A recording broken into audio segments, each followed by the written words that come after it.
si Erwin Tulfo, tinawag na taong grasa si Senator Alan Peter Cayetano. Hindi. At may diferensya na raw ito sa pag-iisip. Hiyang-hiya naman si Cayetano sa'yo. Sige nga, Bendalo. Pagtabihin natin yung pagtabihin natin yung mukha mo sa kamukha ni Sen Alan Cayetano. Tignan natin kung sinong mas mukhang taong grasa. Kahit nakaahit ka pa. At tignan natin kung sinong mas mukhang sinto-sinto. At hindi. Ibig mo sabihin, kapag hindi raw kasi nakaahit at balbasarado, ang sinasabi ni Erwin Tulfo, mukha ng taong grasa. Nakita ko si Brad Pitt minsan, balbasarado rin eh. Sinasabi mo ba si Brad Pitt taong grasa rin? Kasi according kay Bendalo, pag hindi nag-aahit, balbasarado, mukha na raw taong grasa. Marami pong mga naka-beard. Yung balbasarado, yung mga Arabic, marami namang mga gwapong Arabic na balbasarado, di ba? Mga Western. Si Brad Pitt nga, sabi ko nga mga Pilipino, meron din mga balbasarado. Mag-comment nga kayo, mga balbasaradong Pinoy. Mag-comment kayo at tignan natin kung anong masasabi nyo na sa sinasabi ni Bendalo na pag balbasarado, hindi nag-aahit, mukha ng taong grasa. Madami pang banat si Bendalo. Ito, si Cayetano daw, wala na sa katinuan. Hindi.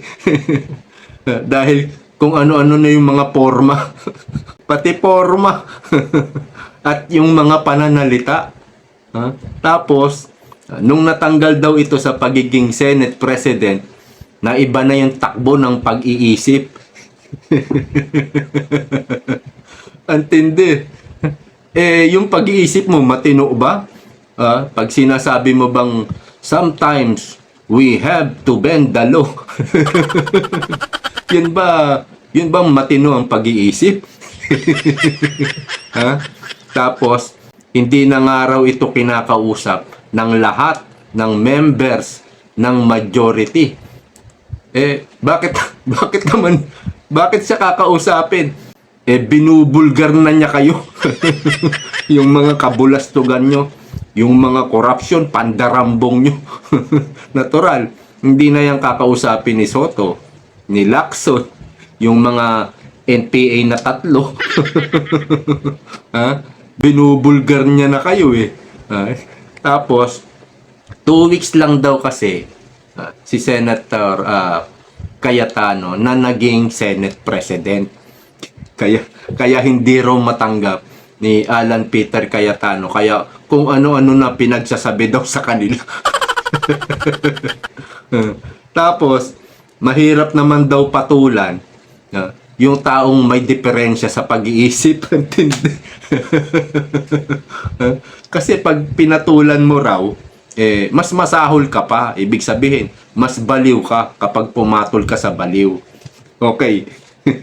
Sabi kasi ni Cayetano, ito, wala na raw kumakausap lahat ng members ng majority. Di ganito ang gawin natin. Kasi hindi ako naniniwala na ito yung dapat na batayan. Ganito gawin natin. Pumunta ka ng mall. Halimbawa, pumunta ka ng mall, mag-isa ka lang.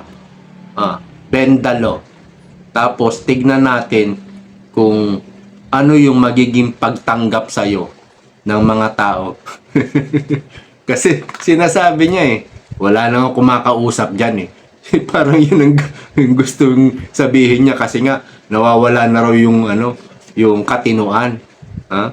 At may diferensya na sa pag-iisip. O sige. Pumunta ka ng mall mag-isa. Ganon din si Cayetano, pupunta ng mall mag-isa. Tignan natin kung ano yung magiging pagtanggap sa inyo. Pero magkahiwalay kayo Tignan natin kung marami bang lalapit sa'yo, marami bang kakausap sa'yo, at magpapapicture, o baka pagmumurahin ka sa mall, kagaya ni Auntie Claire. Yun ang batayan.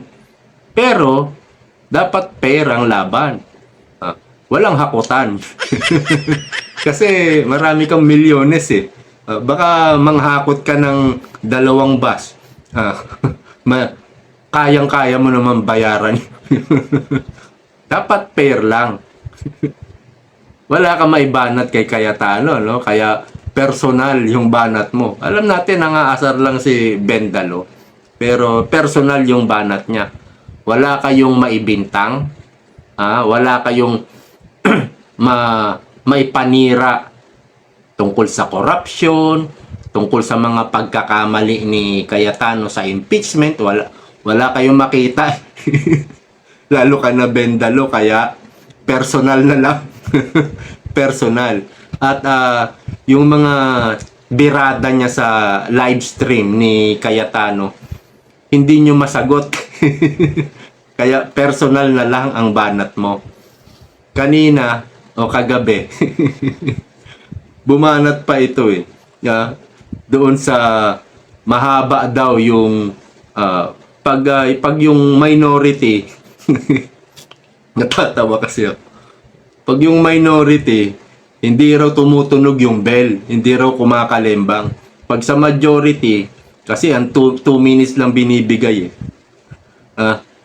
pinapatunog daw yung bell. Ibig sabihin, tapos na yung 2 minutes. Pag sa minority, hindi daw ginagawa yun. Napakaliit na bagay. Kita mo, pinapansin. Wala sigurong masabi. At nung inabangan ko, kung magtatanong si Bendalo, natapos na yung mga senador na magtanong. Inaabangan ko siya. Akalain mo, hindi naman pala nagtanong. Umaangal pa. Bakit yung minority? Ang haba-haba ng oras na binibigay ng presiding officer. Si Chis Escudero pa sinisisi. Akala ko magtatanong, hindi naman pala nagtanong. Kita nyo. Bundol talaga ito, bugok Alam mo, Bendalo, sa totoong buhay lang, sa totoong buhay lang, bistado ka na ng taong bayan. Hindi mo na yan mababawi, hindi ka na makaka-recover dyan. Yung mga pagtingin ng mga tao sa'yo, pagtitiwala, paghanga, nawala na yon. Nawala na. Alam ng maraming mamamayang Pilipino, corrupt ka na politiko. 10 ng iyong mga kamag-anak na nakapwesto sa gobyerno, mga kurakot kayong lahat.